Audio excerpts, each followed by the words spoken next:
But whenever some form of suffering comes along now, we interpret that and see it as God's displeasure towards us and try to avoid it at all costs.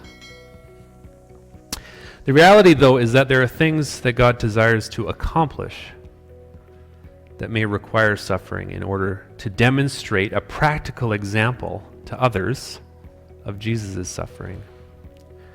Philippians 1:29 says that, "For it has been granted to you that for the sake of Christ you should not only believe in him, but also suffer for his sake."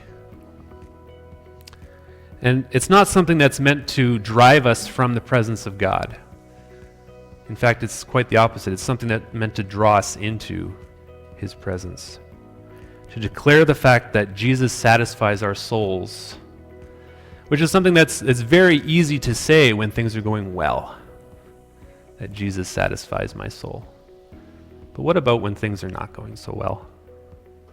Does Jesus still satisfy your soul? And he is not absent in it. The gospel is not silent in your suffering. In fact, it is in those places where Jesus meets you most intimately and the gospel speaks more profoundly, is in those hard places.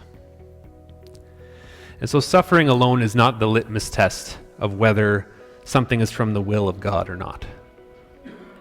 So as we move through life, we might make a decision that brings suffering into our lives, and then we may think, well, I must have made the wrong decision here. Because if I had made a different decision, maybe I wouldn't be suffering in this way.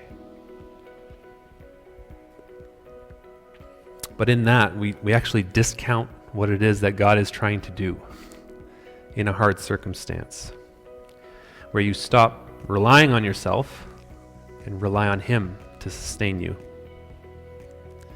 But of course, suffering must not be for wrongdoing, but for doing good. 1 Peter 4:12 says, "Beloved, do not be surprised at the fiery trial when it comes upon you to test you as though something strange were happening to you. But rejoice insofar as you share Christ's sufferings, that you may also rejoice and be glad when his glory is revealed. If you are insulted for the name of Christ, you are blessed, because the Spirit of glory and of God rests upon you. But let none of you suffer as a murderer or a thief or an evildoer or as a meddler. Yet if anyone suffers as a Christian, let him not be ashamed. Let him glorify God in that name."